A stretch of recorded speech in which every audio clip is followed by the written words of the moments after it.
Welcome to It Takes Two. I'm Blair. I'm Chris. And today we are taking a deep dive into our thoughts about Patrick and Casey and Joe and Madison. I need you to subscribe, like, share, comment, and hype our videos. Listen here, we did a great deep dive. I thought it was a great deep dive yesterday. If I could pat ourselves on the back, I think our channel is the only channel so far that I've seen that is putting in overtime with these episodes, right? We not only record the reviews for each episode, but we also give you extra content, deep dives for free, because I might put it behind a paywall soon, but we give it to you for free, and it's not the same type of conversation. It's new, thought-provoking conversations, and guess what? I love doing it with y'all. One thing I would like to say, oh yeah, today's also a good day too. You know what today is? What's today? Hair day. Yes. Right? Today's the day where I get my hair done. Now, I am one of those people who have long hair who hates getting their hair done. That's why whenever I get my hair done, I have to break it down to 2 days. Yes. I have to wash, detangle, and then actually get my hair done the next day. And I have that benefit because I sleep with my hairdresser. Dude, you get what I'm saying? It's me, y'all. Okay. Nobody come to Chris with the pitchforks. Okay. I'm just making sure. It's the wife. I'm just saying, oh, he's very honest, isn't he? Yes, I'm very honest, right? So I'm very excited for myself. I actually get my hair done. And I'm also excited for this topic here. I have a question, Blair. Do you think attraction is important in a relationship? Yes. Me too, right? And if I was to if I had to rank it between top 10, it's definitely in my top 2. You get what I'm saying? Yeah. Especially with guys, I think most guys can probably work with, you know what, if she's attractive enough, I can probably turn a blind eye, no pun intended, to everything else. You get what I'm saying? And in one of the couples in the pods, we go deal with Patrick and Casey first, right? I want to talk about Patrick first, right? And when Patrick was basically trying to, what's the word? Give the person on the other side of the pod a clue that he's not from this country. Right? I really didn't know where he was going with that at first. I was like, is he kind of like cheating in a way? Because sometimes some people kind of use that to their benefit. Of basically letting them know, as you hear Sparkling Megan or like whatever her name is, people try to throw their wealth as like a clue. People try to throw basically their race as a clue and things like that. So when he was talking about he's not from this country, I'm like, where is he going with this? And then for him to actually trick me or basically surprise me, basically like, yeah, to put it in layman terms, that a lot of people that he's encountered in his life did not find him attractive because he's Asian, right? And he kind of put the accountability and responsibility on the person that he's talking to not prove that to be true, or basically keep it a lie. And in that moment, I was like, oh yeah, Patrick, whoever you end up with, it's not going to be good, right? Because off top, automatically, if you don't have the pride in yourself to basically say, I am this type of person, I am a white man, I'm a black man, I'm an Asian man, I'm a Mexican man, I'm all, whatever you are, I don't see how you can give that responsibility to somebody else to build you up. What is your thoughts on Patrick, just him by himself? Yeah, well, clearly Patrick has some internalized racism going on. That we can see, and it's unfortunate that he grew up in a place to where he sounds like he didn't really have much access to his culture, and therefore doesn't have much appreciation for it either, because it was something that made him stand apart from all the other people, because as he said, that he does everything any other Colorado guy likes to do, and he can be like any other Colorado guy, but you're also Asian, you know, you're also Chinese and Cambodian, so with him having those fears and those concerns about being judged, I don't really think that's anything to really judge him for necessarily. I think it's an unfortunate thing that happens, but I do think that at a certain point, like once you realize that that's something that is holding you back in a way, and I don't even know if he realizes it's holding him back. I don't think so either. Yeah, I think that he comes across just insecure in general. And I think that as people, we have different insecurities about us, but it doesn't mean that we are insecure as a person. Yeah. And because his, race and ethnicity is a huge part of him and a huge part of basically how he was treated in his upbringing. Even in the pause, the guy talked about a joke about Lost in Translation, right? Just because he's Asian. I'm just like, and that went over my head because I've never heard of that show or like anything like that. It's good that you caught that. Yeah, and so just those little microaggressions can definitely over a lifetime can really tear down your self-esteem. So it's nothing that he's done to himself, but it's something that is very obvious, and he obviously needs to address that. It may be by him watching the show and seeing it, he'll see that this is actually a bad look, and I don't like how I feel about it. And I think part of it can be just the fact that you might need to live somewhere else, and you're not around people who are talking to you and looking at you in that way. Yeah. Or just find different people and be in different spaces who won't treat you that way. Yeah.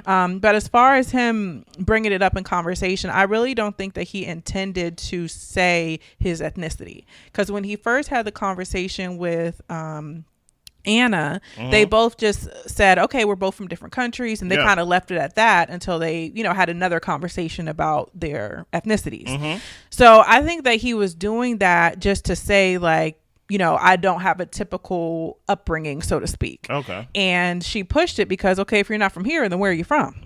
Which is like a fair enough question. And it seemed like he was actually caught off guard by that. I don't know if it's because he didn't want to reveal, based off of the Love is Blind premise, that he is Asian, but part of him did say he didn't want to be judged for it. Yeah. But the thing is, it's just like, you can't live behind a wall. She's going to see you eventually. And it's unfortunate that he ended up pairing with somebody who I feel like didn't find him attractive, whether it's because he's Asian or otherwise. Yeah. So ultimately, when it comes to Patrick, he just has some self-work he has to do, which a lot of us need to do. And I think if you're somebody who's coming on a show like this and you have those deep insecurities about how you look, I mean, it's going to be terrifying to where you feel like you're safe in a pod and then you're thrusted in front of the person, but that's part of the process. So yeah. Yeah. And let's stick on this Anna thing for a minute. Anna, however you say her name, right? I think one thing that you said about like some type of, what do you call it? Some self-racism or something like that? Internalized. Internalized racism. To where there's something about him internally that makes him shy away of who he is and things like that, or where he's from. And that's the only thing that I differ on with your analysis just now, that I think he said or trying to hint where he was from, or trying to hint that he's not from here, because he wanted to give the person a heads up that, hey, you may not like me because I'm Asian. Okay. That's what I feel. And if we was to connect actually Anna to Patrick, a lot of people have said that they saw a connection between the two, right? I never saw it. Or put like this, if I saw it, I didn't believe it. Right, because I just went by what they said, but you thought she was lying about it being hot. Oh, yes, I'm going by what I'm listening to what she said and comparing to what she tells him, right? These are two people from, I think they both Chinese.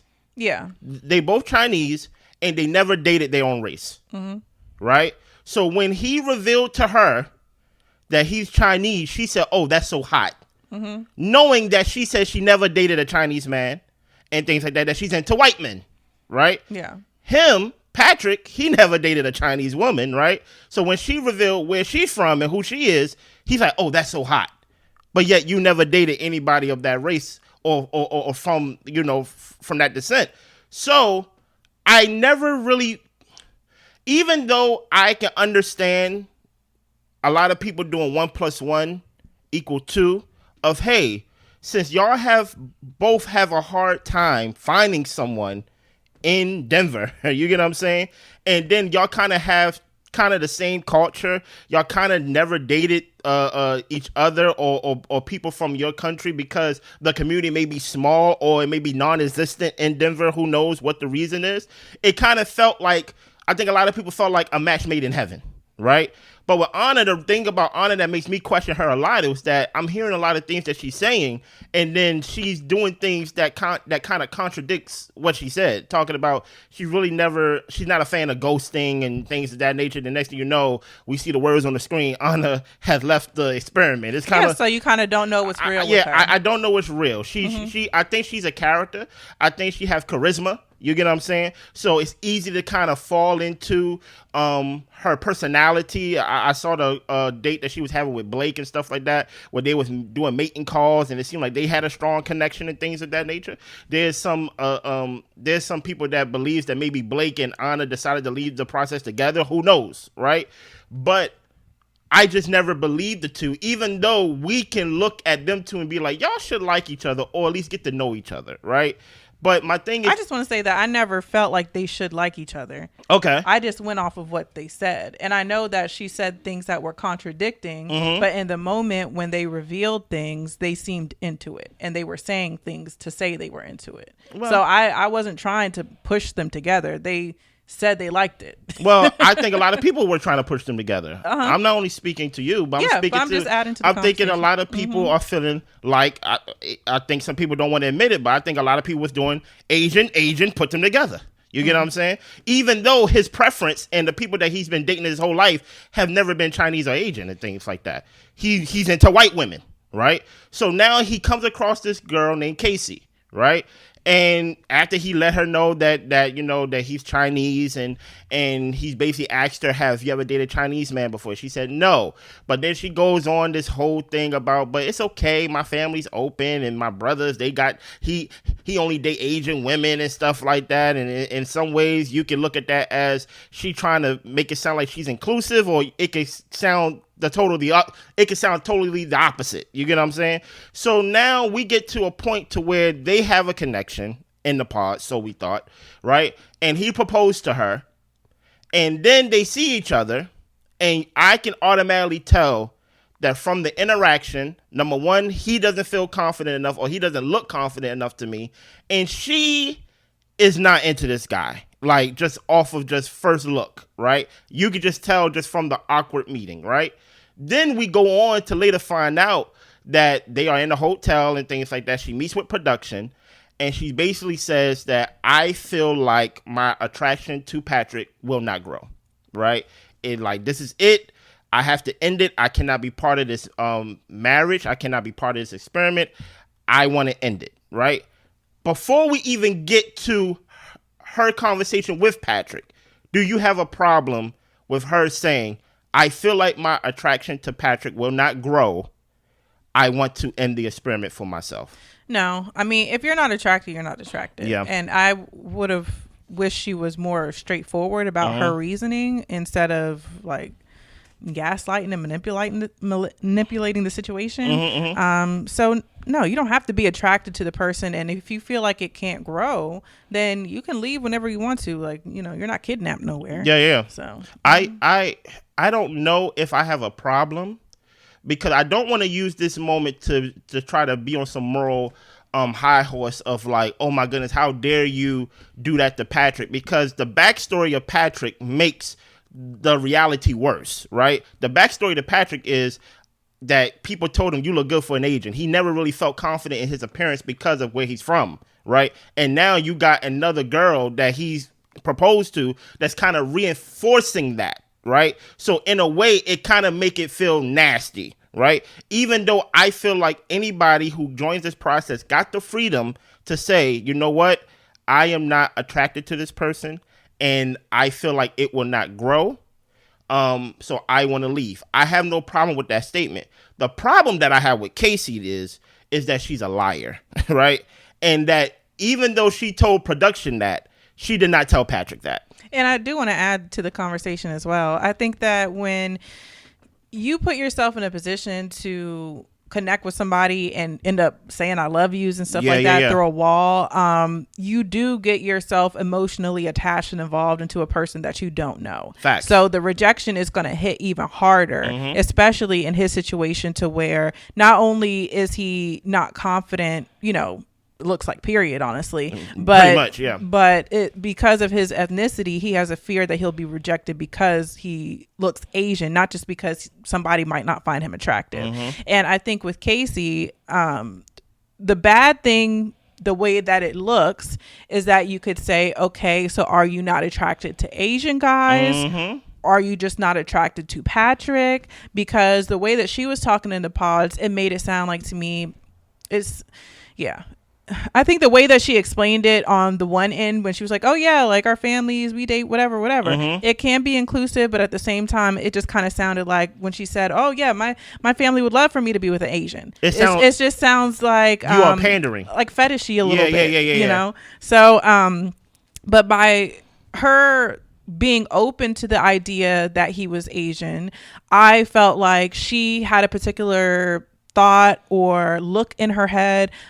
She talked about how her sister was singing in Korea, her dad was in Korea. Maybe she's familiar with like the Korean celebrity aesthetic, and that has a particular type of look, and maybe she was expecting mentally a certain type of Asian looking man, and Patrick didn't fit the mold. So, but I also think that Casey had a boyfriend. Oh no. I mean, so that's another thing. She said it. And I don't believe that whoever it was, if he wasn't hot enough to make her ex or current boyfriend jealous, she wasn't going to go through with it. But I think it's more hurtful to Patrick because he has all of these insecurities, in him, which would be hurtful, but he don't even know that she's breaking up with him. So he don't even get a chance to get his feelings hurt on camera, for real. So because she's breaking up, not breaking up, breaking up, not breaking up, gaslighting, kissing, mountain, all these above that she's doing besides being honest. Right. You get what I'm saying? And to your point, I think with Patrick, it was the perfect storm. And when I say perfect storm, I mean like it was the perfect sequence of events. Unfortunately for Patrick, he got ghosted by one girl. You get what I'm saying? And then he already has insecurities about where he's from and how he looks. And then he gets with this girl, and then they didn't even make it to the honeymoon. Yeah. So it can reinforce that lie. You get what I'm saying? It can make it feel real besides him looking at it, because I don't think Patrick is confident enough to look at it as an isolated event to be like, you know what? Casey is a liar. Casey's a gaslighter. Hopefully he looks back on this episode and look back on his process and realize that, you know what, even though I may have these insecurities and things of that nature, Casey just was not a good person for me, and it have nothing to do with where I'm from or how I look and things like that. To her, I think even though we can look at Casey and say, Casey, you are a liar and you basically trying to gaslight, I will put the accountability, because he's a man and I hold men to a different standard. I do put the accountability on Patrick to also protect his own heart. Right? To guard his own heart. You heard this woman say in the past that this boyfriend was basically pimping her around on these shows and things like that. And I understand that, and I think I will give him a little bail out of jail for this. I think in this experiment with Love is Blind, when they put you in the pause and they create this kind of like tough environment, you want to get out.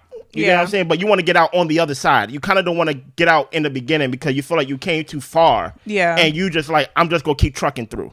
Because you try with Anna and then she's gone. And then now you're this far, multiple dates. You really haven't started no connections with nobody else. And you're just like, I got to at least see it through. So I give him bail out of jail for that. But I really want him to take accountability for his own confidence. So when he hears these things, they hear these type of cues of, hey, my boyfriend wanted me to do this. And basically I went on this show and now I'm on this show. And you know what? When I get engaged, let's not tell him. It's like these type of things that I feel like, whoa, too many red flags in one sitting that I think Patrick needs to protect himself and actually put the accountability on himself to guard his heart. And I think that's why it's so important to be in community, of course, with people who care about you, but also people who share similar backgrounds as you too. Yeah.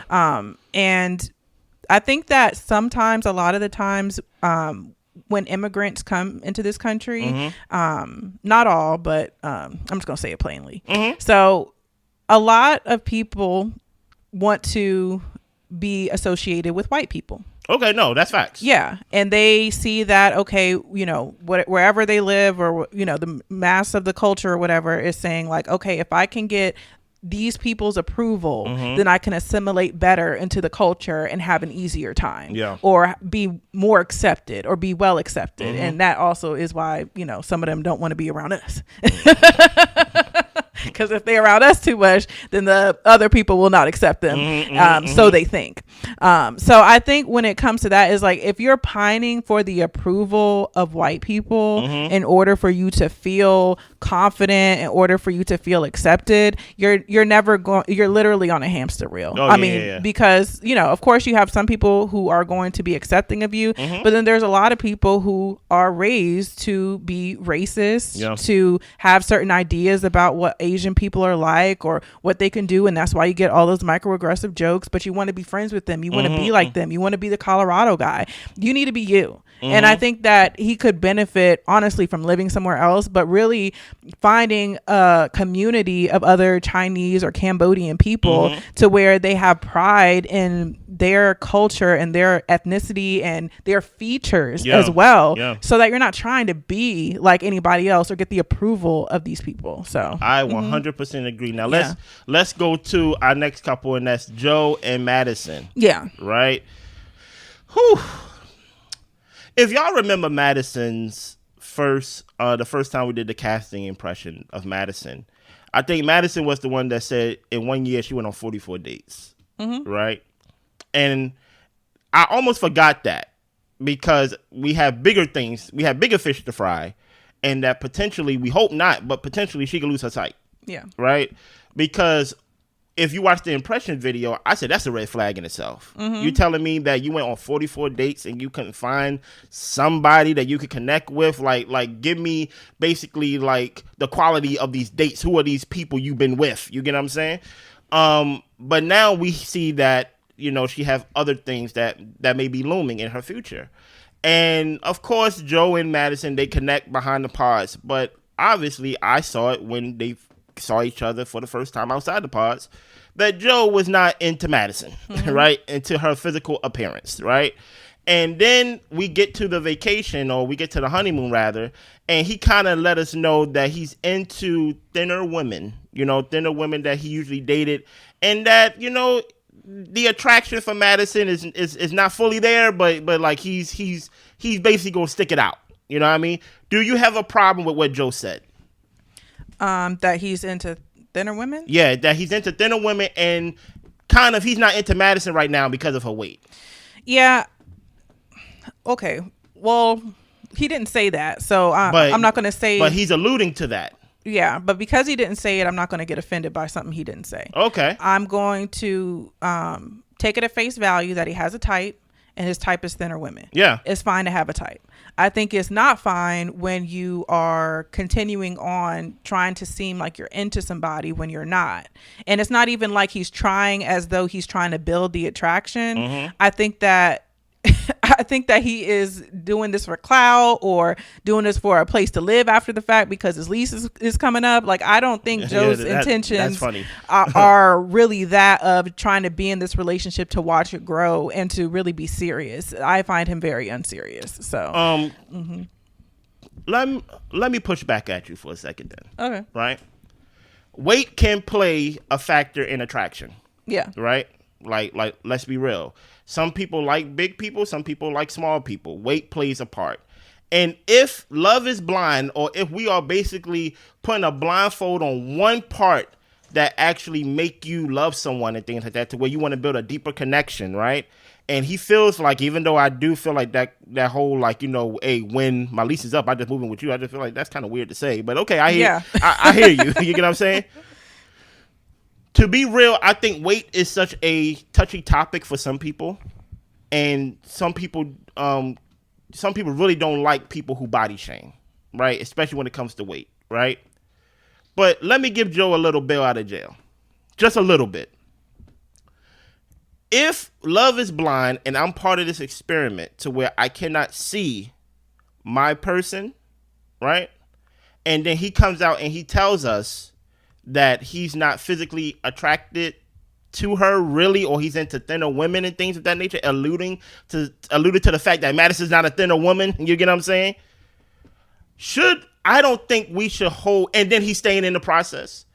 I don't know if I feel comfortable, me, kind of blaming Joe for sticking it out. Because the risk you take with doing Love is Blind is that when those pods open and you meet your fiance, is that they may not be attracted to you, right? And I think if we build some type of connection behind the wall, I think it is kind of weak to be like, well, since my attraction is not here right now when I first saw you, I'm going to exit the experiment. But I think you have to have the intention that even though you feel this way, you still care for this person. And I don't get the sense he cares for her because he's very dismissive of her, didn't pay attention to her at the party. He got totally wasted. Yeah. Knowing that she has issues with seeing in the low light and it's getting dark on the beach. Like, you're just not, you have no consideration for this person that you love. I understand that. And before we add those ingredients, I just want to stay on the attraction part. On the whole part of, I guess my point is, go ahead. I just want to ask, what is the path for someone to take when they're on the show and they don't feel initial attraction, but they want to stick it out?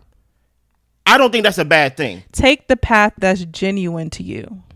Don't stick around.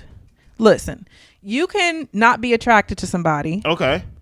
And you can also, because you're not attracted to that person, start treating them poorly. If you know that if you don't find somebody attractive, you don't have it within you to continue on the connection in a positive way, then you need to end it. And that's where I'm saying that I'm sticking to the attraction in the sense that whether or not you're attracted determines how you're going to treat somebody, then you need to make that call. Yeah. And I'm saying that that's Joe's responsibility. I don't think that Madison should have to try to ask him, so are you into me? What did you think when you first saw me? And he's over here stuttering and stammering and can't get his words out. Because she's feeling it, though. She's feeling that's why she's looking for some type of words of affirmation. Because his aura is giving, you're not what I expected. And I find it cowardly. I don't think that you should outright say I'm not attracted to you. But I think that you could say, look, it's something, you're not my usual type. And I think it's something that I need, maybe we can work on the attraction. It can grow. Is it going to be hurtful? Yes. Yes, it's going to be very hurtful. But it's also hurtful when you can tell that the person that you're with is lying to you about their attraction to you. I am 100% with you with the whole lying to you. But I don't feel comfortable calling Joe a liar yet, right? I feel like it's an internal battle he's going through right now, right? For one, he already know his girl is about to be blind, allegedly, potentially, right? You get what I'm saying? Hopefully she may not. Hopefully by the time, if it happens, she lived a long, long life, 120 years old. You get what I'm saying? But he already knows that his girl's about to be blind, right? Number two, we saw when Madison came back from the party and things like that, and he was in the bed incoherent. You get what I'm saying? Some people believe he was high and drunk. You get what I'm saying?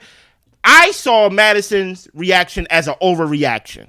So if I see, and just to be objectively clear, Joe did nothing to her for her to react the way that she reacted when he was trying to get his life together. You get what I'm saying? He woke up, he saw her dressed, and he was like, where you going? You get what I'm saying? He don't know where he at, right? So he did not do nothing to her to cause the reaction that she gave, but yet she took it personally.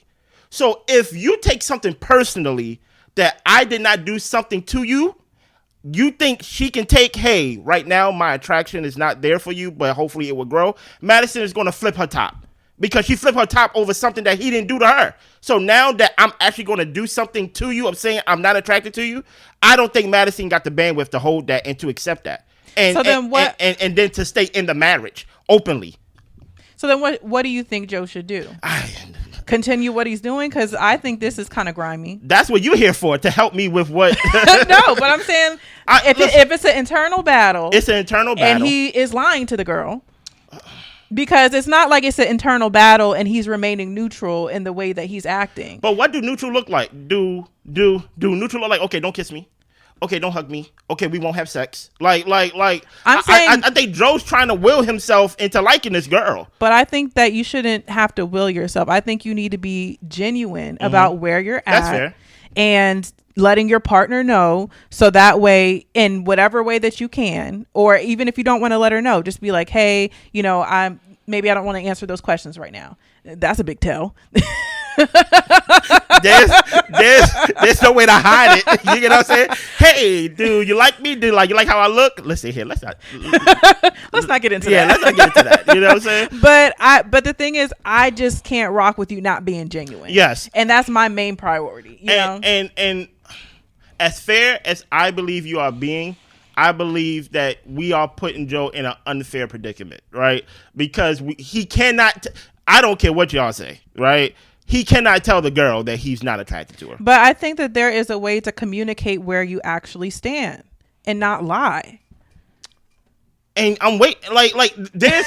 What is it? And so you think the only course he has is to lie to her? I think the only course he has, truth be told, I think the only course he has is this is 4 weeks. He have to see if it will grow in 4 weeks, and then he have the freedom to say no at the altar. I think with this type of experiment, as much as we are trying to, and not we, I'm talking about the producers and writers of Love is Blind, as much as they are trying to build deeper connections, what they are doing is they heightening other things. So by taking away the sight, when sight is finally available, you heighten it more than what it actually would be and things like that. So it's kind of like if you take away like sex or something like that. By like the time y'all actually get to have sex, everybody's already horny, they humping things and ready to go. Not kissing the floor like Edmund, but you get what I'm saying, right? So because sight was taken away initially, it's heightened. So that's why the most thing and the only question she really want to know is, what do you think? Yeah. You get what I'm saying? So it's kind of hard when that is taken away from you. And then you ask, what do you think? It's kind of hard to be like, it's not there for me right now. But I hope it grows within the 4 weeks. But he's also sleeping with the girl.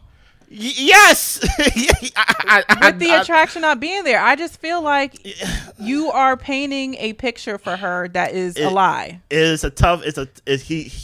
between a rock and like a hard place. I don't see what he's doing as malicious as what Casey's doing. I think it's malicious. Or did. I think it's malicious. Because what if he never dated a girl Madison size and he actually grows to like her? Well, then sleep with her once you like her. Man, can't. Because listen, he got to sleep on her on the first night to see if he like it. What if Madison want to sleep with him and he's supposed to tell her no? Yes. And Madison, men can say no. And I know men can say no, right? Actually, some men can't say no. Mm-hmm. But my whole point is Madison flipped her top when he was in the bed sleep. It's two different situations. There's no way I can look at Madison and say, hey, you can handle this maturely, because I'm looking at this situation. I'm like, you're not really handling this whole. Can we consider that Madison was drunk too? Maybe. And because maybe because she was drunk, she was being a little bit dramatic. It doesn't work for my plot. And she was scared. But listen, I will consider it. And she didn't have full control over her emotions, just like he didn't have full control over knowing where he was at. One was harmless, though. Listen, no, I'm not going to flip out over her flipping out. I think it's fair for her to be freaked out by this stranger that she has to share a room with is being incoherent. I think that's fair. But I do think that she did too much. Yes. Why do you keep talking to him if you're not understanding what he's saying? Because I think that she gone too. Okay. And sometimes when two gone people be talking, it's a melee. Yeah, you're right. Okay. Because they both on vacation. Yes. So I in the comments, I'm gonna put y'all to work. Okay. Outside of the subscribing, liking, commenting, sharing, and hyping, I need y'all to tell me, what is the path for when you finally get to see the partner that you're with? And I understand this, but gender does play a role in this too, right? Women want to feel the affirmation that, hey, I'm beautiful. You get what I'm saying? What is the path for Joe to take to tell this girl honestly that he's not into her while not leaving the experiment? Because I do not think that you should leave the experiment when you don't feel initial attraction, because that defeats the whole love is blind part. Right. I think when it comes to Casey and things like that, she tried to do like a good person thing of having a pre-production meeting, talk about, yeah, my attraction cannot grow, so I'm leaving the experiment. But when she had the chance to actually talk to the person face to face, it was a total different story. Right. You get what I'm saying? It was gaslighting, right? So what is the path that Joe should take with Madison is that, hey, I'm usually into, for one, we're talking about attraction because of weight, number one, allegedly, or what he was alluding to. So that's a double banger for her. Hey, I'm not into you, Madison, or my attraction for you is still growing because I'm not used to dating women your size. And Madison's not even an obese girl. You don't have to say it like that. But my whole thing is you want him to be honest, right? So whole time, if he was to say my attraction is not there. Or at least not lie. Okay, put it like this. If he was to say, because let's be real, let's not have these little fairy tale conversations. If he was to say, my attraction for you is not there, Madison, but I'm hoping that it grows, she's going to say, why? Why is the attraction for me not there? What is it about me that you don't like? Your weight. That sounds crazy. So there's no out for him. Only thing he can hope for is that, at least from my perspective, is that internally that it will grow. Do I think attraction grows? Unless Madison's going to change within 4 weeks, no. You get what I'm saying? So don't you think that if he continues the path that he's taking, that Madison will feel blindsided? Dang, why you say blindsided for like the blind girl? Oh, I didn't mean it like that. Or the rug was ripped up from underneath her. If he continues the way he's going, because he is painting a picture for her that is not true. Yes, she is going to feel some type of way. Yeah, but I would say that would just be guy number 45. You're used to feeling some type of way. Okay. You went on a date with 44 guys and didn't land on one guy. Okay. 45 ain't gonna hurt. Okay. You get what I'm saying? 45 ain't gonna hurt compared to 44. Yeah. You know what I mean? I just think Joe is in a tough spot. I think I want to have a deep dive about the inclusion of people ailments and things like that, whatever that word is. Yeah. I don't know if today's the day that I want to have that conversation, because we're dealing with someone who is that may lose their sight. In the moment, they can see. At least that's how she sold it to us. And then when she started to explain it to us at the honeymoon, she kind of undersold it. She kind of undersold it, like, everywhere in the house, I got to have motion lights because it helps me see. Yeah. I'm like, so are you losing your sight, or is the sight gone? Like I need to know. And then we see her bumping into stuff. It's like, what's going on here? I want to have a conversation because I do think there is something to him dealing with her with kid gloves because of what she potentially may deal with in the future. So telling her that he's not attracted to her may be a pile on. That's just my prediction. I mean, you either pull the Band-Aid off now or later. Yeah, that's true. And it's going to be worse once she actually starts feeling like she's falling for you, which I hope she doesn't. I think she's scared of him right now. So maybe I think Madison just scared. Maybe the fear will keep her away from falling for this man. Something about Madison, I think I think when it comes to them two, and we're gonna do we did a first impression of the cast, and we're gonna do a mid-season impression of what we think now that we actually got our real cast, because we gave our opinions about a whole bunch of people who didn't even make the cut. You know what I'm saying? That is true. But I think the way Madison reacted, I think she overreacts to a lot of things, and I think we may see that in the future. And I think she was tipsy. Okay. Sure. Let us know what y'all think. What is the path of dealing in this process when you're not attracted to them, but you want to basically press on? But I'm like, we've seen it in Married at First Sight. Where, but it's more time, though. But the thing is, like, you can still say where you're at and have your person know what you guys are growing to. It's been done before. Yes, but also on Married at First Sight, they are legally married the first day, compared to, hey, well, that's what I'm saying. He got to easy out. If it ain't working, leave. Leave at the altar. I agree. No, I agree. Leave at the altar. Don't keep sleeping with this girl and telling her you love her and all this different type of stuff when you don't. That's crazy. Listen here, man. The guy's horny. I understand. Listen here. We all slept with people that not our types. You get what I'm saying? So it's like, should he not sleep with her? Sure. If you want him to have moral high ground or actually have some type of integrity, but a lot of us don't have integrity. A lot of us, once we feel like a cat in heat, we gonna hump something. Okay. You get what I'm saying? And I'm not like how you humping your hairdresser. Okay. Subscribe, like, share, comment, and hype the video. We see y'all next time. Bye.